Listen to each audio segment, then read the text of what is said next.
Hello, Ram Ram, सत श्री अकाल, अस्सलाम वालेकुम। आज हम लोग इस वीडियो में बात करने वाले हैं कि बेहतरीन टॉपिक का नाम है नर्वस टिश्यू। ये वाकई बहुत ही इंपॉर्टेंट टॉपिक है, सो वीडियो को अंत तक ज़रूर दिखना। और वीडियो पसंद आई तो वीडियो को लाइक कर देना। आप अगर हमारे चैनल पर नए हैं तो चैनल को सब्सक्राइब कर देना। तो चलिए बिना किसी देर किए और बिना टाइम वेस्ट किए शुरू करते हैं अपना अदालत।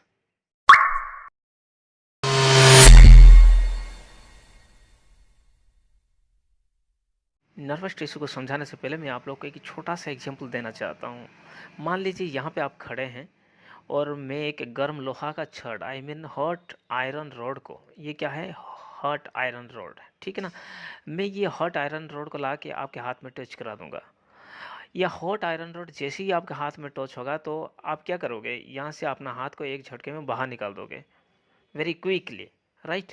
तो सवाल ये उठता है कि आपको कैसे मालूम पड़ा ये जो आयरन रॉड है, आपको जो आयरन रॉड टच किया है वो वेरी हॉट है, और आपको किसने कहा यहाँ से हाथ हटाने के लिए? कोई तो कहा होगा, कोई तो इन्फॉर्म किया होगा ना। तो वो जो भी इन्फॉर्म किया है उसका नाम है नर्वस सिस्टम। क्या नाम है? Nervous system, right. ये नर्वस सिस्टम क्या है? नर्वस सिस्टम एक प्रकार का ऑर्गन सिस्टम है। ओके, ये क्या है? Organ system. ऑर्गन सिस्टम क्या है, इसको जानने के लिए मैं थोड़ा सा बेसिक चीज़ें बताना चाहता हूँ सेल के बारे में। ये सेल क्या है? The fundamental unit of life. इससे ही पूरा का पूरा हमारा शरीर बना हुआ है। जैसे कि एक मकान छोटी छोटी ईंटें से बना हुआ है, ऐसे ही हमारा शरीर या फिर कोई भी लिविंग थिंग का शरीर क्या होता है, बॉडी सेल से ही बना हुआ होता है। इसका एग्जाम्पल क्या क्या हो जाएगा? सेल का एग्जाम्पल अगर दिखना चाहोगे तो यहाँ पे न्यूरॉन हो जाएगी, मसल सेल हो जाएगी, बोन सेल हो जाएगी, फैट सेल हो जाएगी, आरबीसी, डब्ल्यूबीसी, प्लेटलेट्स, ये सब के सब क्या है? सेल है। तो कई सारे सेल्स, एक ग्रुप ऑफ सेल्स, जिस ग्रुप में सिमिलर सेल भी हो सकते हैं, डिसिमिलर सेल भी हो सकते हैं, है ना। सेम काइंड ऑफ सेल हो सकते हैं, डिफरेंट काइंड ऑफ सेल्स भी हो सकते हैं, लेकिन एक ग्रुप ऑफ सेल जब एक पार्टिकुलर काम को, पार्टिकुलर फंक्शन को परफॉर्म करते हैं तो उसको हम क्या कहते हैं? उसको हम कहते हैं टिश्यू।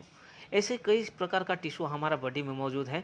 कनेक्टिव टिश्यू से लेकर एपिथेलियल टिश्यू और मस्कुलर टिश्यू, ये सब के सब क्या है? टिश्यू बनाए हैं, राइट। तो इसका एग्जाम्पल बता दिया। और कई प्रकार का टिश्यू मिलकर, कई सारे टिश्यू मिलकर क्या करते हैं? ऑर्गन बनाते हैं। ऑर्गन का मतलब यहाँ पे किडनी, लिवर से स्टार्ट करके नोज, ईयर, हैंड, फिंगर, ये सब चीज़ें बनाते हैं, राइट। और कई सारे ऑर्गन मिलने के बाद ऑर्गन सिस्टम बनाते हैं। क्या बनाते हैं? Organ system. कई प्रकार का ऑर्गन, जैसे कि मान लीजिए यहाँ पे हम बात कर रहे हैं, नोज की बात करते हैं, और यहाँ पे विंड पाइप की बात करते हैं, और यहाँ पे लंग्स की बात करते हैं। तो यहाँ पे कई सारे ऑर्गन इन्वॉल्व है एक काम को परफॉर्म करने के लिए। वो काम क्या है? Breathing, right. ब्रीदिंग या रेस्पिरेशन। ओके। तो ये एक काम करने के लिए इतने लोग एक दूसरे को कोऑपरेट कर रहे हैं, ठीक है ना। कई सारे ऑर्गन मिलकर एक पार्टिकुलर काम को परफॉर्म कर रहे हैं, तो यहाँ पे वो सिस्टम को कहेंगे ऑर्गन सिस्टम। और यहाँ पे रेस्पिरेशन का काम हो रहा है, इसलिए ये ऑर्गन सिस्टम का नाम क्या हो जाएगा? Respiratory system. जिस सिस्टम में डाइजेशन हो रहा है उस सिस्टम को हम कहेंगे डाइजेस्टिव सिस्टम। डाइजेस्टिव सिस्टम एक प्रकार का ऑर्गन सिस्टम, रिप्रोडक्टिव सिस्टम एक प्रकार का ऑर्गन सिस्टम, यहाँ पे एक्सक्रेटरी सिस्टम एक प्रकार का ऑर्गन सिस्टम है। एग्जैक्टली इस तरह ही यहाँ पे नर्वस सिस्टम क्या है? एक प्रकार का ऑर्गन सिस्टम है। आशा करता हूँ ये पॉइंट आप लोग को समझ में आ गए। तो चलिए नेक्स्ट पॉइंट की ओर चलते हैं। ये नर्वस सिस्टम के थ्रू से ही हमको पता चला ये आयरन रोड क्या है? हार्ट है। और इसके चलते ही हम लोग हर एक चीज़ को महसूस कर पाते हैं, जैसे कि देख रहे हैं या फिर सूंघ रहे हैं या टच करके जान रहे हैं। तो ये सब चीज़ें क्या है? नर्वस सिस्टम के थ्रू से ही हो रहा है, ठीक ना। तो नर्वस सिस्टम का क्लासिफिकेशन की बात करें तो दो प्रकार का नर्वस सिस्टम होता है। Central nervous system, nervous system, जिसको सीएनएस के नाम से भी लोग जानते हैं शॉर्ट में, ओके। और एक है पेरिफेरल, पेरिफेरल नर्वस सिस्टम, जिसको पीएनएस के नाम से लोग जानते हैं शॉर्टकट में, ठीक है ना। तो सेंट्रल नर्वस सिस्टम कौन कौन होगा? जैसे कि बॉडी के सेंटर में है, यहाँ पे दिख रहे हो ना, यहाँ पे ये क्या है? ब्रेन है। इसका मतलब, इसका एग्जाम्पल क्या हो जाएगा? मैं थोड़ा सा दूसरा कलर से लिख दे रहा हूँ ताकि आप लोग को आसानी से समझ में आ जाए।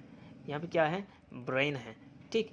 और नीचे की ओर जब जाएंगे यहाँ पे क्या है? स्पाइनल कॉर्ड है, कॉर्ड, ओके। और पेरिफेरल नर्वस सिस्टम के बारे में जो बात करेंगे तो यहाँ पे क्या हो जाएगा, नर्व्स आ जाते हैं, ठीक है ना, क्या आ जाते हैं, नर्व्स। यहाँ पे जो ब्रेन है, ब्रेन और हमारे स्पाइनल कॉर्ड को अगर छोड़ दिया जाए तो शरीर के चारों तरफ नर्व फैला हुआ है, राइट। तो यहाँ पे जो नर्व फैला है हमारे चारों तरफ, हमारे बॉडी के चारों तरफ, वो नर्व्स कौन सा कैटेगरी में आता है, हमारे पेरिफेरल नर्वस सिस्टम की कैटेगरी में आता है, ठीक है ना। तो अभी जो पढ़ेंगे हम लोग, ये ब्रेन या स्पाइनल कॉर्ड के बारे में नहीं पढ़ेंगे, ये दोनों के बारे में नहीं पढ़ेंगे हम लोग, ये नर्व्स के बारे में पढ़ेंगे, ठीक है ना। ओके, ये नर्व्स दिखने में कैसे हैं, इसका काम क्या है, ये कितने प्रकार के हैं, चलिए डिस्कस कर लेते हैं। नर्व सेल का दूसरा नाम है न्यूरॉन, कोई कोई इसको नर्व्स के नाम से भी जानता है। ओके, न्यूरॉन एक्चुअली दिखने में इस तरह है, और ये रहा न्यूरॉन का हेड डिपार्टमेंट। ओके, इसको कहते हैं सेल बॉडी। क्या है ये, सेल बॉडी। कोई कोई इसको सोमा के नाम से भी जानता है, कोई कोई इसको कार्यन कहता है, और कोई कोई इसको साइटन भी कहता है। ओके, कंफ्यूज नहीं होना है, ये 4-5 नाम जो है ना, ये हेड डिपार्टमेंट के लिए है, जो main part of the neurons, ठीक है ना। न्यूरॉन का हेड जो है उसको हम सेल बॉडी, सोमा, कार्यन या साइटन के नाम से जानते हैं। ओके, ये जो निकला हुआ है इसको कहते हैं डेंड्राइट्स। सेल बॉडी के अंदर साइटोप्लाज्म है। ओके, ये क्या है, साइटोप्लाज्म है। साइटोप्लाज्म में न्यूक्लियस मौजूद है, न्यूक्लियस, ये जो पर्सन आप देख रहे हो ये न्यूक्लियस है, हर एक सेल में न्यूक्लियस होता है तो इसमें भी न्यूक्लियस है, राइट। और साइटोप्लाज्म में कुछ पार्टिकल दिखाई देता है, उसको कहते हैं, ये जो छोटे छोटे रफ पार्टिकल दिखाई दे रहा है इसको कहते हैं निसल्स ग्रैन्यूल, निसल्स ग्रैन्यूल्स। ये एक्चुअली हमारे rough endoplasmic reticulum plus free ribosome होता है, ठीक है ना। आपको मालूम होगा, सेल चैप्टर जो पढ़े होंगे तो आपको पता होगा कि ये जो रफ एंडोप्लाज्मिक रेटिकुलम क्या होता है। जब स्मूथ एंडोप्लाज्मिक रेटिकुलम के ऊपर एंडोप्लाज्मिक रेटिकुलम ऐसा ऐसा है, ठीक, इसके ऊपर अगर राइबोसोम बैठ जाते हैं तो ये रफ नज़र आता है, ठीक ना। और इसी को ही हम कहते हैं रफ एंडोप्लाज्मिक रेटिकुलम। और यहाँ पे जो मौजूद है छोटे छोटे ग्रेन की स्ट्रक्चर में जो मौजूद है, ये सब कुछ नहीं है बल्कि ये RER I mean rough endoplasmic reticulum और राइबोसोम है। ओके, और थोड़ा सा नीचे की ओर जब चले जाएंगे तो ये रहा हमारा एक्सन हिलक। क्या है ये, एक्सन हिलक। और इतना पर्सन जो आप देख रहे हो इसको कहते हैं एक्सन, और लास्ट जो पर्सन है वो हमारा एक्सन टर्मिनल है। क्या है, एक्सन टर्मिनल, या फिर एक्सन एंडिंग भी लोग कहते हैं। Okay, action terminal. तो ये चित्र में इतना साफ साफ नहीं दिखाया गया है, मैं डायग्राम बनाते हुए आपको समझाने का प्रयास करता हूँ। चलिए हर एक पार्ट को आपको दिखाता हूँ। ये रहा the structure of neuron. Okay, ये जो हेड पॉइंट है इसको क्या कहते हैं, इसको कहते हैं साइटोन या फिर सोमा। ओके, सॉरी, ये साइटोन या सोमा। ओके, और ये जो निकला हुआ है ये क्या है, डेंड्राइट्स है, डेंड्राइट्स। ओके, जो भी सिग्नल प्राप्त होती है ना वो डेंड्राइट से ही होता है, ठीक है ना। ये सब के सब जो निकला हुआ है घास भूसा पेड़ पौधा की तरह, ये सब क्या है, डेंड्राइट्स है। ओके, ये जो बीच में जो है सेल बॉडी जो है, सेल बॉडी के अंदर क्या होता है, सेल बॉडी के अंदर साइटोप्लाज्म होता है, राइट। ये क्या है, साइटोप्लाज्म। साइटोप्लाज्म के अंदर न्यूक्लियस होता है, यहाँ पे ये रहा न्यूरॉन का न्यूक्लियस, ये न्यूक्लियस है। हर एक सेल में तो न्यूक्लियस होता है, इसमें भी न्यूक्लियस है। ओके, इस साइटोप्लाज्म में जो रफ रफ चीज़ें नज़र आ रही ये एक्चुअली क्या है, ये एक्चुअली निसल्स ग्रैन्यूल। और यहाँ पे जो स्ट्रक्चर देख रहे हो यहाँ से यहाँ तक, ये एक्चुअली क्या है, ये एक्चुअली एक्सोन है। एक्सोन के बाद जो ये ब्रांच्ड पार्ट दिख रहे हो ये एक्चुअली क्या है, एक्सोनल ब्रांच है। ये एक्सोनल ब्रांच के एंडिंग पोर्शन आप देख रहे हो फूला हुआ है और एक प्रकार नॉब की तरह दिखाई दे रहा है, इसको कहते हैं synaptic knob, synaptic knob. Synaptic knob के अंदर छोटा छोटा वेसिकल मौजूद होता है, छोटा छोटा पाउच मौजूद होता है जिसको साइनाप्टिक वेसिकल कहते हैं। ओके, साइनाप्टिक वेसिकल को अगर हम जूम करेंगे तो इस तरह दिखेगा।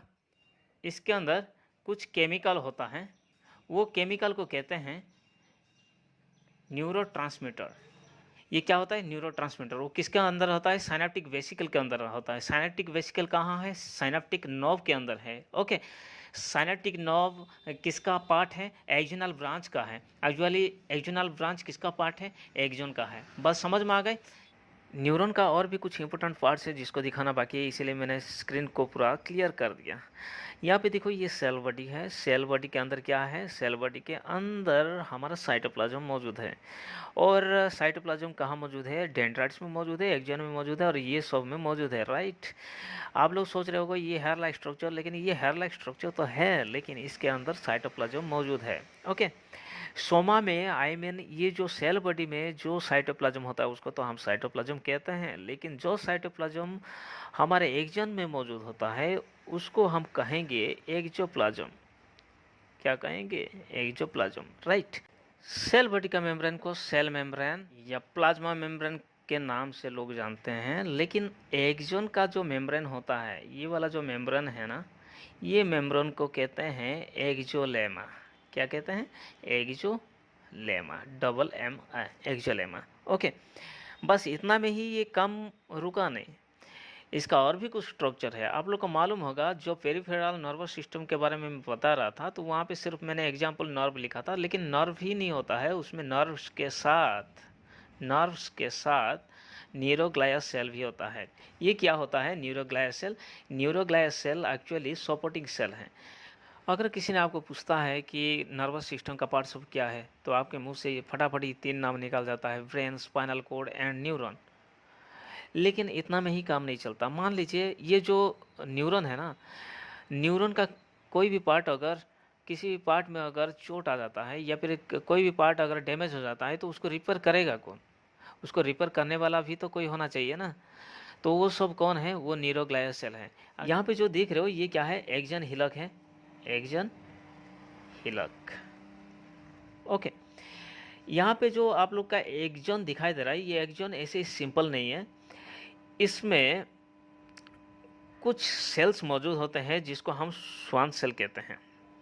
ऐसे मौजूद होता है, वो सेल को हम क्या कहते हैं? श्वान सेल कहते हैं। ठीक है ना। एक्चुअली ये श्वान सेल कैसे यहाँ पे रैपिंग हुआ है, इसका काम क्या है, मैं बताता हूँ। जस्ट मिनट, इसको मैं इरेज कर दे रहा हूँ। ये एक्सन के ऊपर श्वान सेल कैसे रैपिंग हुआ है उसको जानना है तो आप ये एग्जाम्पल देख लो, अच्छे से आप लोग का कंसेप्ट क्लियर हो जाएगा। मान लीजिए ये श्वान सेल है। सेल है मतलब इसके अंदर साइटोप्लाज्म होगा, राइट, और इसके अंदर सेल ऑर्गेनल पक्का होगा। तो मैं यहाँ पे एक न्यूक्लियस बना दिया। अभी मुझे करना क्या है कि इसको खींचूंगा, ठीक है ना। मैं इसको खींचूंगा और खींचकर बीच में दबाते दबाते जाऊंगा। मतलब जैसे आप लोग एक पेस्ट के डिब्बा से पेस्ट जैसे निकालते हो ना, पीछे की ओर से दबा दबा के आगे की ओर जाएंगे तो पेस्ट निकलता है, एग्जैक्टली इस तरह करना है। इस तरफ से खींचना है और दबाते दबाते दबाते ये साइटोप्लाज्म न्यूक्लियस को एक तरफ कर देना है। मतलब क्या हो जाएगा, इस तरफ खींच के हम जब दबाएंगे तो साइटोप्लाज्म एक तरफ हो जाएगा। तो किस प्रकार का स्ट्रक्चर दिखेगा ये? एक्चुअली इस प्रकार का स्ट्रक्चर दिखेगा ये, राइट। एक तरफ साइटोप्लाज्म और क्या है ये? हमारे साइटोप्लाज्म और न्यूक्लियस है। ओके, सब कुछ इधर आ गया, ये खाली बच गया, इधर खींचा हुआ है, राइट। और इसमें वाइटिश फ्लूइड भर जाता है। अभी क्या करेंगे, इसको लेकर यहाँ पे लपेट देंगे। ये वाला जो पोर्शन है ना, ये वाला पोर्शन को यहाँ पे लपेट देंगे, ठीक है ना। लपेट देंगे मतलब बैंडेज जैसे रैपिंग करते हो आपके हाथ में, ऐसे रैपिंग कर देंगे, ठीक है ना। यहाँ पे रैपिंग कर दिए। करने के बाद ये वाला जो हिस्सा है ना, ये नीचे ऐसे लटक जाएगा, राइट, ऐसे बच जाएगा। ऐसे कई प्रकार का श्वान सेल यहाँ पे रैपिंग कर देंगे हम, ठीक है ना।